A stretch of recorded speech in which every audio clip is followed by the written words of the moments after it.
하나님 말씀 보겠습니다. 하나님 말씀 마태복음 18장에서 봅니다.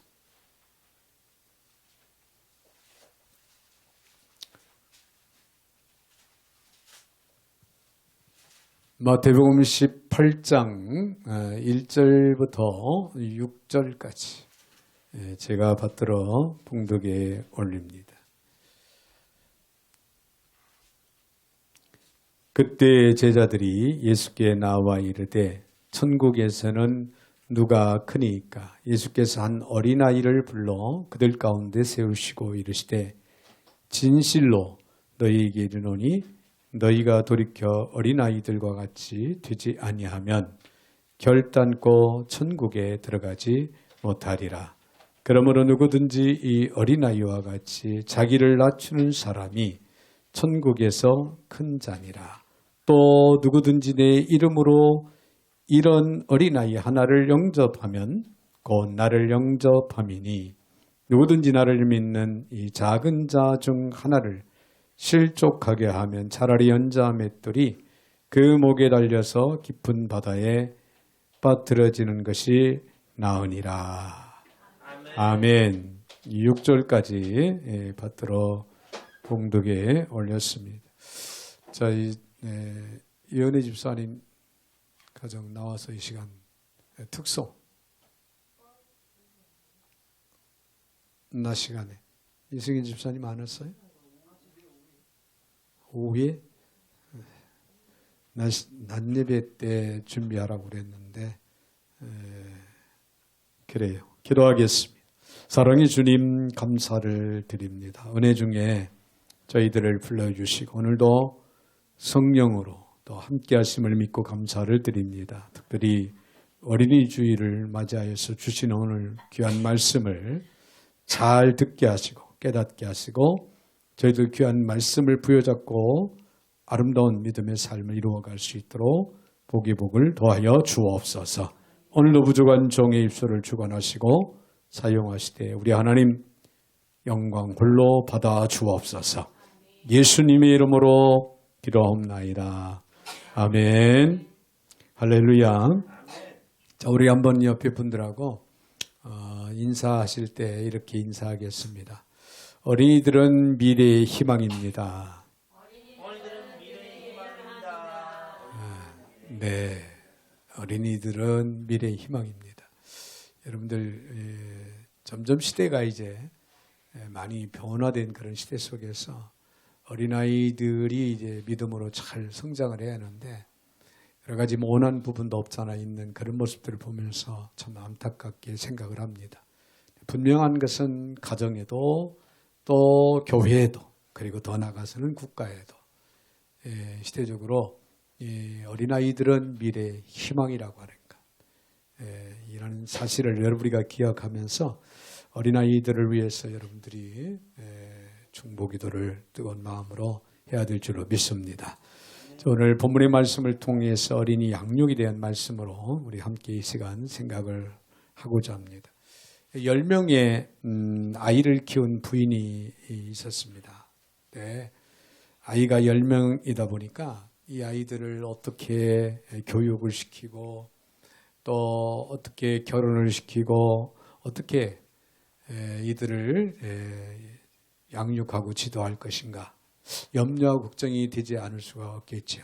한두 명도 아니고 10명의 자녀다 보니까 부모 입장에서는 당연히 염려하고 걱정이 됩니다. 그런데 이 부인은 언제나 웃는 얼굴, 또 기쁜 마음으로, 또 평안함으로, 또 감사한 마음으로 살아가는 그런 모습을 보였다고 합니다. 그래서 어떤 분이 도대체 그 비결이 뭡니까? 10명의 자녀를 키우면서 어떻게 그렇게 마음이 평안하고 기쁘고 즐거운 마음으로 그렇게 살아갈 수 있습니까? 라고 질문을 하니까 저는 비결이 있습니다. 그렇게 답변을 했대요. 근데 그 비결은 다름 아닌 나에게는 동업자가 있습니다. 동업자. 그래서 아이들을 키우는 일은 제가 하고 나머지 근심하고 걱정되는 일은 그 동업자가 도맡아서 해주기로 그렇게 약속을 했습니다. 그런데 그 동업자가 약속하신 대로 정말 염려되고 걱정되는 이 모든 일을 다 책임져 주어서 저는 그냥 아이들을 지도하고 가르치면서 그리고 키우는데 마음이 너무 기쁘고 평강이 넘치고 그래서 잘 아이들을 이렇게 키워왔습니다. 그렇게 이야기를 하니까 그러면 동업자는 도대체 누굽니까? 하고 질문을 또 던졌답니다. 그때 부인은 말하기를 저희 동업자는 성은 주시고 이름은 예수님입니다. 그렇게 답변을 했다고 합니다. 여러분 성경은요 이 일에 대해서 이렇게 말씀하고 있습니다. 베드로전서 5장 7절 너희 염려를 다 주께 맡기라 이는 그가 너희를 돌보심이라. 할렐루야. 네. 자녀 양육에 희망을 갖게 하는 그런 교훈의 메시지, 그런 말씀이 아닌가 그렇게 생각이 듭니다. 여러분 오늘은 어린이날, 어린이 주일이죠. 어린이 주일로 특별히 지킵니다. 우리 기독교에서는 이 날을 가리켜서 소위 꽃주일이다 그렇게 말을 하기도 합니다. 이 날은 내 집 아이뿐만 아니라 모든 어린이를 사랑하고 그들의 미래를 생각해 주는 그런 날이 되어야 된다고 하는 사실을 우리는 먼저 생각을 해야 됩니다. 가정의 장래도 교회의 장래도 그들에게 달려 있습니다. 그래서 어린이는 하늘나라의 표상이다 그렇게 표현을 하죠. 그리고 교회의 기둥이고 미래의 희망이다. 미래의 희망이다. 여러분 이거는 듣기 좋으라고 하는 얘기 아니고 사실 이 나라의 미래는 우리 어린아이들에게 달려있다 라고 하는 사실입니다. 교회도 마찬가지예요. 지금은 여러 가지 열악한 것 같아도 이 어린아이들이 하나님의 말씀 아래서 바르게 양육되면 한 사람이 일당백이 될 수도 있습니다. 할렐루야.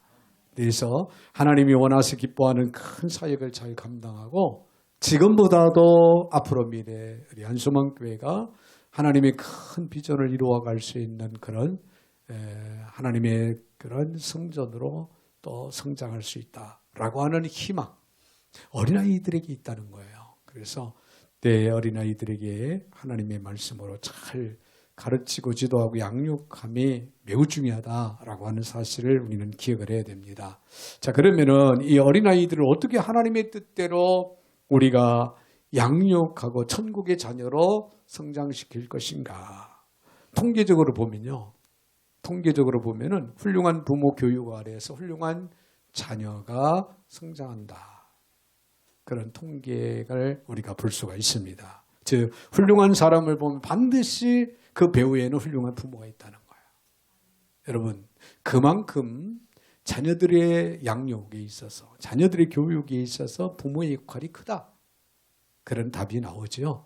그래서 오늘 본문의 말씀을 통해서 오늘 주어지는 그 말씀 안에서 오늘 저나 여러분들이 하나님의 은혜를 받고 또 자녀들을 사랑하는 자녀들을 바르게 하나님의 뜻에 합당하게 양육하는 그런 축복이 있어지기를 주의 이름으로 축원을 드립니다.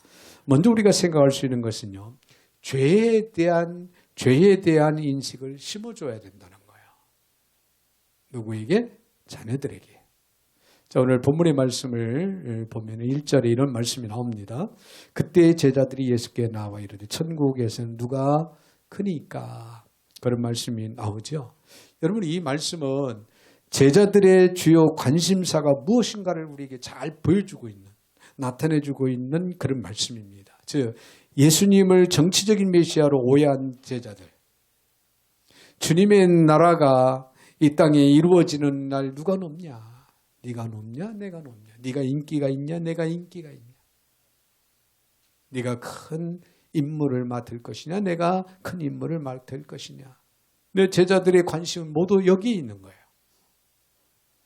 자, 그리스도께서 자신이 당할 고난에 대한 말씀을 하신 직후에 불거진 나온 이 문제는요.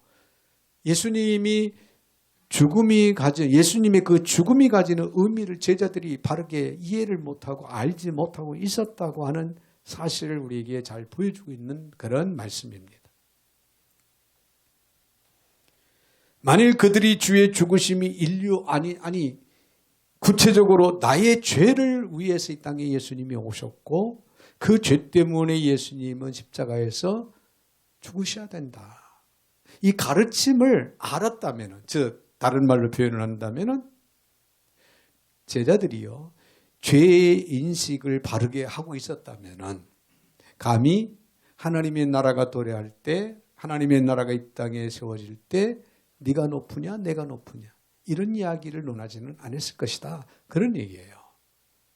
그런데 제자들은 이 사실을 인식하지 못했기 때문에, 즉 본인들이 죄인인 것을 인식하지 못하고 예수님이 죄인들을 위해서 이 땅에 오셨다고 하는 사실을 알지 못했기 때문에 지금 예수님이 이제 십자가를 지실 일을 앞두고 그들이 예수님 앞에서 논하는 이야기가 네가 높으냐 내가 높으냐 이런 세상적이고 세속적인 이야기들로 그들이 이야기를 나누고 있었다는 거예요.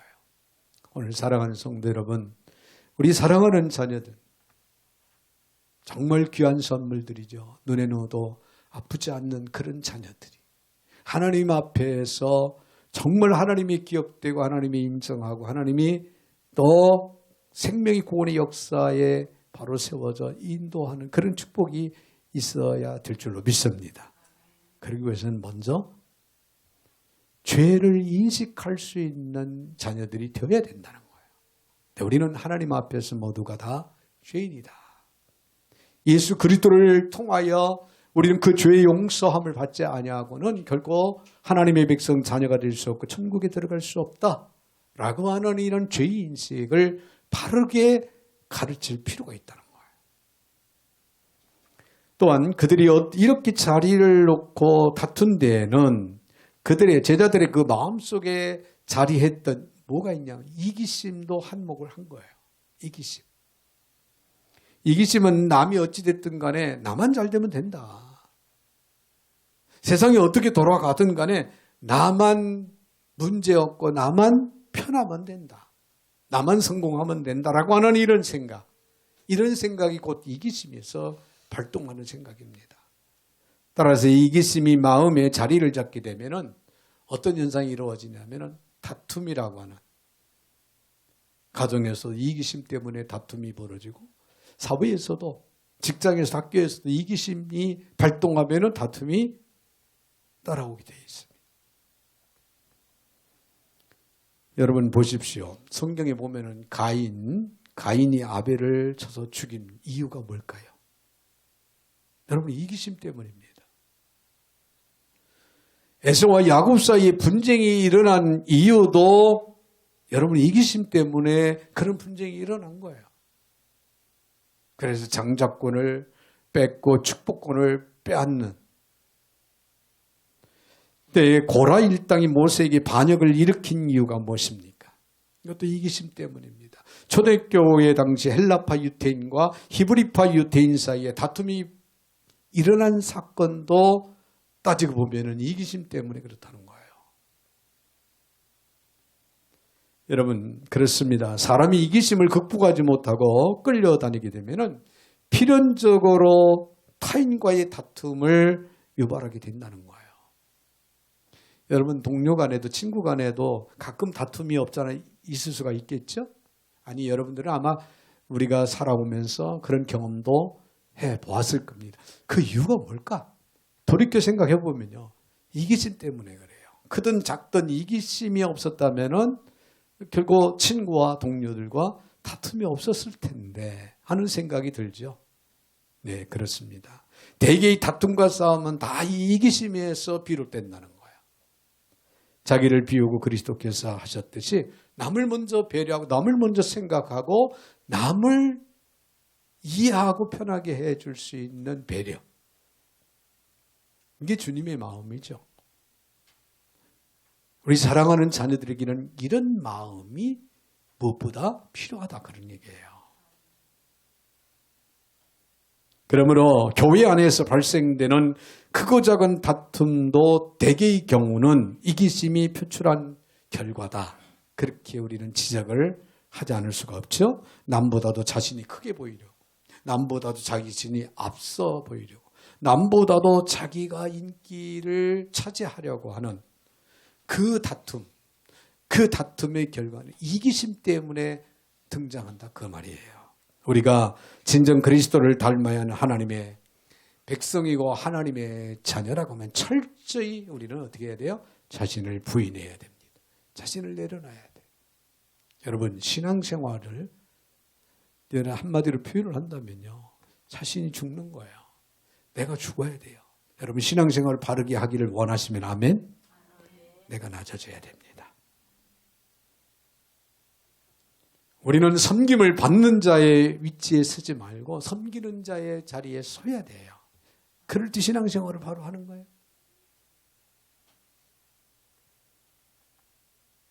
이기심을 내려놓고 자아를 죽이고 자신을 부인하는 삶을 살아가는 사람이 이웃을 돌아볼 수가 있어요. 이웃을 사랑할 수가 있다는 거예요. 더 나아가서는 주님의 계명을 바르게 지킬 수 있다. 그러므로 사랑하는 자녀들을 여러분 이기심으로부터 벗어나도록 그렇게 양육해야 됩니다. 할렐루야. 그렇다면은 하나님 앞에 부끄럼 없이 설 수 있고 쓰임받을 수 있는 훌륭한 자녀들로 양육되게 될 줄로 믿습니다. 더 나아가서는 천국의 가치관을 가르쳐라는 거야. 천국의 가치관을 분명히 자녀들에게 가르쳐야 됩니다. 자, 오늘 3절에 있는 말씀을 보면은 이르시되 진실로 너희에게 이르노니 너희가 돌이켜 어린아이들과 같이 되지 않으면 결단코 천국에 들어가지 못하리라. 아멘. 자, 여기 보면은 주님께서는 천국에 들어갈 수 있는 자의 자격 조건, 그 조건을 말씀하고 있는데 곧 돌이켜 어린아이들과 같이 되어야 된다라고 그렇게 가르칩니다. 여기 돌이킨다고 하는 말은요. 완전한 방향 전환을 의미하는 거예요. 방향을 잘못 잡은 사람이 이를 깨닫는 순간에 돌아서야 된다는 거예요. 돌아서라. 잘못된 것을 알았다면은 벗어나야 되고 돌아서야 된다라고 하는 그런 가르침의 의미를 두고 있다는 거죠. 그러므로 주님께서 제자들에게 돌이키도록 촉구하셨다고 하는 사실은 결국에는 그들이 지금 추구하는 것은 옳지 못하다. 너희들이 지금 잘못 생각하고 있다. 마음을 어떻게 해야 돼요? 돌이켜야 된다. 그렇게 교훈을 지금 주고 있는 겁니다. 즉 천국에서의 서열이나 관심 여기 치중해서는 안 된다는 거예요. 여러분 천국은 계급사회가 없습니다. 할렐루야. 계급사회가 아니에요. 다 주 안에서 형제요 자매예요. 할렐루야. 여러분 이거 아십니까? 천국에 가면은 그렇게 사랑하는 아내도 남편도 아내와 남편 관계가 아니라는 것. 하나님의 백성이 하나님의 자녀일 뿐이다. 그래서 저는 그렇게 생각을 합니다. 이 사실을 믿고 이제 앞으로 내가 제 아내와 살 날이 그렇게 많지는 않을 것 같다는 거예요. 그 사는 동안에 사랑하는 아내에게 잘해야 되겠다. 그동안 살아오면서 이제 뭐 일을 하기 위해서 때로는 생각이 다르고 또 생각이 다르다 보니까는 언성도 높아지고 말다툼도 없잖아 있을 수가 있겠지요. 그리고 서로가 이렇게 바라는 것도 있고 그런 서운함 속에서 때 없잖아 살아온 그런 부분들이 없잖아 있을 거예요. 저희 자녀들은 엄마 아빠가 막 그냥 싸움도 안 하고 연예인처럼 그렇게 연애만 하면서 사는 줄 아는데 그건 착각이에요. 부부가 사는 날 동안 반드시 의견 충돌이 없잖아 있을 수가 있어요. 근데 할 수만 있다면은 품고 이해하고 할렐루야 그렇게 살아야 되겠다. 얼마나 산다고. 이 땅에 사는 동안 나의 짝이고 나의 아내인데 더 잘해줘야 되겠다. 이런 생각을 불현듯 하면서 나름 이제 살아가고 있습니다. 믿거나 말거나 합니다. 할렐루야. 그렇다는 거예요. 제 생각은. 여러분 천국에서는 서열이 없고 천국에서 높음과 낮음이 없어요. 모두가 하나님의 정말 사랑하는 자녀고 하나님의 백성들이라는 거예요. 그런데 오늘 예수님의 제자들의 태도는 어떻습니까? 네가 높으냐 내가 높으냐. 이걸 지금 여기에 관심을 두고 이걸 따지고 논하고 있는 거예요. 네, 이거를 예수님께서 우회적으로 책망을 하시고 계신 겁니다. 특별히 그들이 천국에 들어가기 위해서는 어린아이들과 같이 되어야 한다. 자, 그들이 장성한 어른으로서 지금까지 가지고 있었던 그 가치관을 철저하게 버려야 한다. 그런 의미가 담겨 있는 거예요.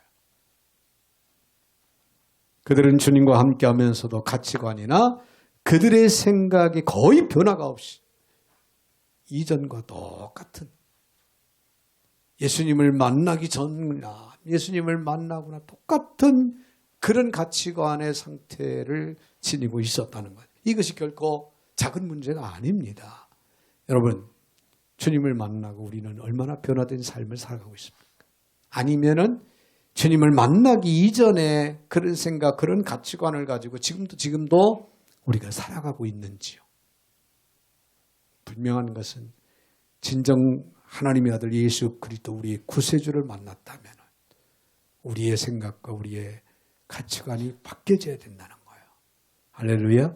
자, 성경은 말하면 그런즉 누구든지 그리스도 안에 있으면 새로운 피조물이야. 이전 것은 지나갔으니 보라 새 것이 되었도다. 할렐루야. 고린도후서 5장 17절에서 그렇게 말씀하고 있지요.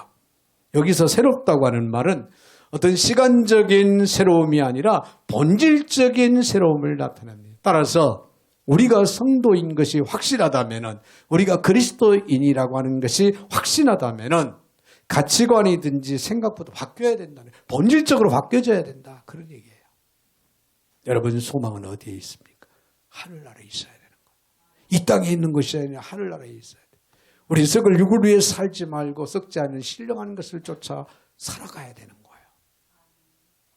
우리가 진정 그리스도인이라면 우리는 세상 것을 추구하는 것이 아니라, 세속적인 것을 추구하는 것이 아니라 내 썩지 않은 신령한 것을 추구하고 저 하늘에 있는 것을 추구하는 삶을 우리는 살아가야 됩니다. 할렐루야.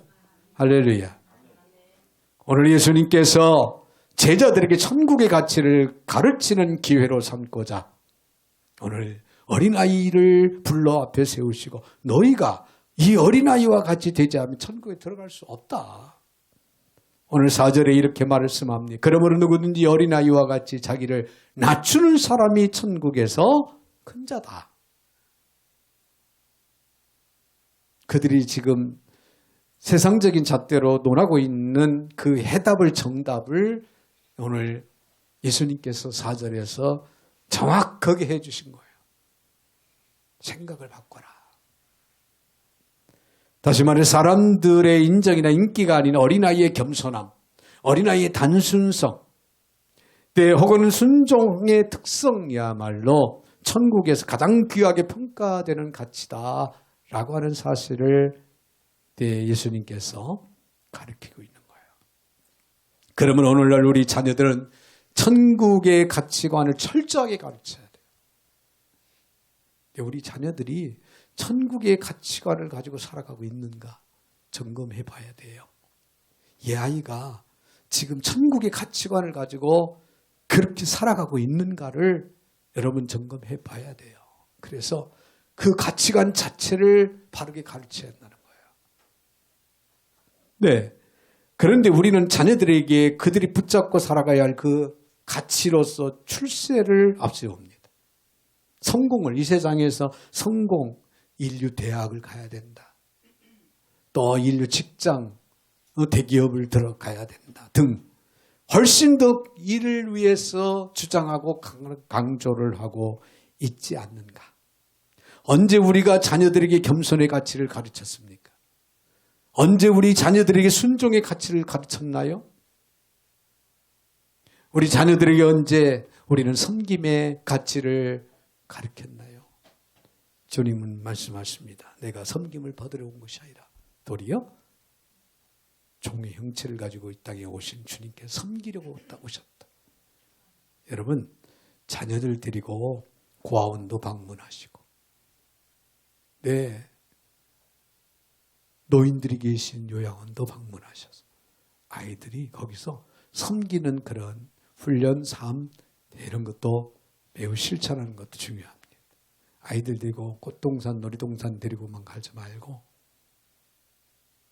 이런 데 가서 봉사하고 가서 청소도 해주고 또 노인어 할머니들, 할아버지들하고 같이 짧은 시간이라도 같이 대화도 나눠주고 어깨도 주물러 주면서 섬김의 아름다움을 본을 심어주는 것. 가치관이 달라집니다. 그래서요.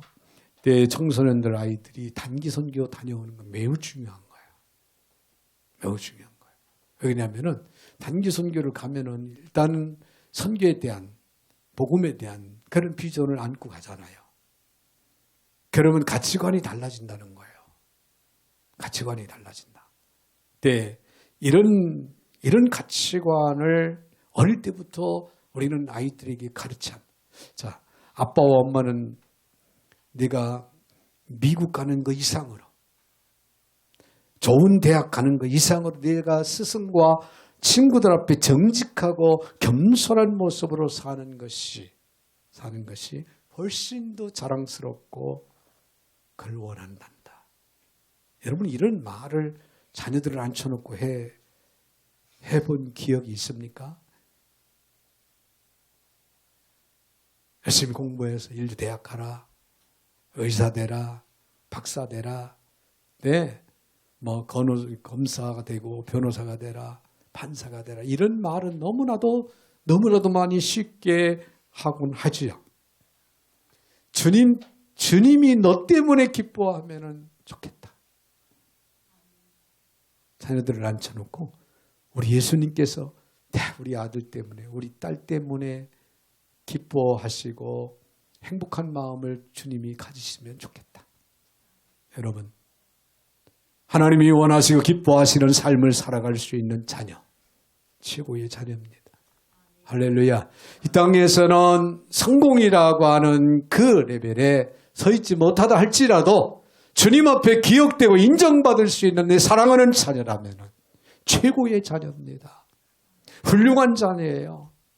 자랑스러운 자녀라고 하는 사실을 잊지 마시기를 바랍니다. 그러기 어릴 때부터 우리 사랑하는 자녀들에게 천국의 가치를 바르게 가르쳐야 된다는 거예요. 천국의 가치. 여러분 더 나아가서는요. 자녀들을 복음으로 인도해야 될 줄로 믿습니다. 5절 6절을 봅니다. 또 누구든 내 이름으로 이런 어린아이 하나를 영접하면 곧 나를 영접하며 누구든 나를 믿는 이 작은 자 중 하나를 실족하게 하면 차라리 연자 맷들이고 목에 달려서 깊은 바다에 빠뜨려지는 것이 나으니라. 그런 말씀이 기록이 되고 있죠. 자, 여기서 예수님은 어린아이들에게도 영원한 천국의 생명이 있다. 이 땅에서는 아직 어리니까 얘네들이 무슨 큰일을 하겠냐. 별 볼 일 없는 것처럼 여기가 쉽습니다만은 천하보다도 귀중한 영혼들입니다. 할렐루야. 천국에서는 애어른 할 것 없이 소중한 생명들이라는 거예요. 생명의 가치가 있음을 여기에서 분명히 가르쳐 줍니다. 마가복음 10장 16절에 보면 어린아이들을 품에 안으셨더라 그랬어요. 예수님께서 품에 안으시고 어린아이들을 어떻게 축복하셨습니다. 할렐루야. 이것이 어린아이를 사랑하시고 복음의 진리 안에 살고 가르치며 성장하게 하신 예수님의 뜻이라는 거예요. 예수님의 뜻이에요. 여러분 지금 자녀들을 예수님께로 인도하지 않으면요. 여러분 장래의 소망이 없어요. 장래의 소망이 없습니다. 네, 자녀들이 대학교에 들어가고 또 자녀들이 앞일을 이제 어느 정도 탄탄한 기반을 잡아놓고 그때 가서 예수 믿어도 된다. 이런 사고방식을 가지고 자녀들을 양육한다면 큰 실수를 하는 겁니다. 여러분 대학교를 들어가고 나서 그리고 나서 신앙생활 기대하지 마십시오. 지금입니다. 지금 우리 자녀가 신앙생활을 바르게 해야 돼요. 할렐루야. 이제 성인이 되고 머리가 커지면요. 부모님이 아무리 이야기를 해도 자녀들 마음 열지 않습니다. 지금이니까 이 나이 되니까 그 멀리 안양에서도 교회 가자면 그냥 끌려오는 거예요. 본인들이 아침에 일찍 나서서 엄마 아빠 빨리 교회 가지 늦었다. 이렇게 하는 친구들은 없잖아. 있겠지만 거의 힘들죠. 그냥 가자 빨리 서둘러라. 막 이래서 잠 깨워서 또 차에 태워서 이렇게 달려오지 않을까. 오며 가며도 짜증내고 막. 예배 시간 오후 찬양 예배 한 5분만 지나도 벌써 갈 시간이 지났는데 이런 생각할 거예요. 보나마나. 그래서 제가 오후 찬양 예배 때는 시간이 딱 되면 설교하다가도 그냥 딱 멈춥니다. 왜? 이 어린 자녀들을 위해서. 부모님들이 얼마나 스트레스 받아요. 우리 그러지 말고 여러분 있는 자리에서 예배 드릴 수 있다고 하는 건 그건 복이에요. 할렐루야. 할렐루야. 오늘 먼 거리 왔지만은 우리가 주님을 향한 마음으로 믿음으로 달려온 거 이거 복입니다. 사모하는 마음, 그리워하는 마음으로 달려나온 거 이거 복이에요. 자, 오늘 너무 제가 많이 힘들었어요. 비가 오니까 이해를 해야지 하면서도 실시간 영상이 나가는데 시간은 다 됐는데 반주자도 안 왔지요. 또 방송 담당자도 안 왔지요. 찬양 인도자도 안 왔지요. 자, 오늘 참 무슨 날이냐? 하나님 이게 무슨 날일까요? 어린이날인데 주님의 날인데 왜 이럴까요? 참 앉아서 기도하면서 마음이 참 무거웠습니다. 그래도 문제없이 차질 없이 다들 달려나와서 우리가 하나님 앞에 예배드리고 말씀을 듣고 있다고 하는 것은 큰 하나님의 은혜요 축복인 줄 믿습니다. 어릴 때부터 예수님께로 자녀들을 인도해서요. 믿음을 심어줘야 돼요. 주의 성수를 심어줘야 됩니다. 예배의 귀중성을 예배의 성공자로 세워줘야 됩니다. 하나님의 말씀을 사랑하고 그 말씀을 가까이 하는 삶을 살아갈 수 있도록 지도해야 돼요. 11조 생활을 철저하게 하는 그런 삶을 가르쳐야 돼요. 기도하는 모습, 기도하고 헌신하는 그런 삶을 어릴 때부터 가르쳐 줘야 된다는 거예요. 그래야만 아이가 늙어서도 신앙의 길을 떠나지 않는다. 자문서 22장 마땅히 행할 길을 아이에게 가르치. 그래야만 늙어도 그것을 떠나지 아니하리라. 할렐루야. 할렐루야.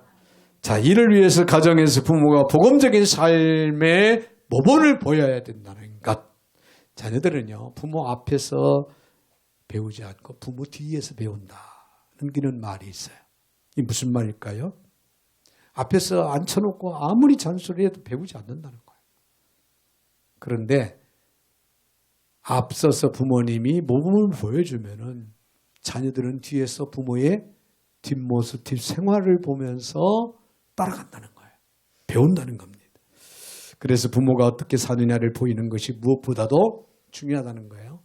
여러분 부모가 성경을 보면 자녀도 성경을 따라서 봅니다. 믿으시면 아멘. 부모가 기도 생활을 하면은 자녀도 기도해요.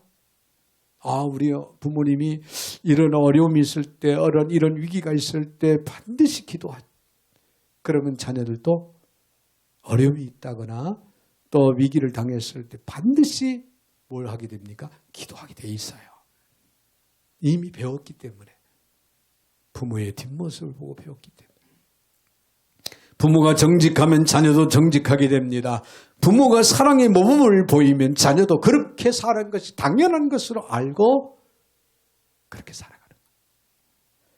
부모가 교회 생활에 신실하면 자녀들도 그렇게 살고자 합니다. 내 부모가 교회일 때문에 오늘 교회 간다. 교회일 때문에 오늘도 좀 늦는다.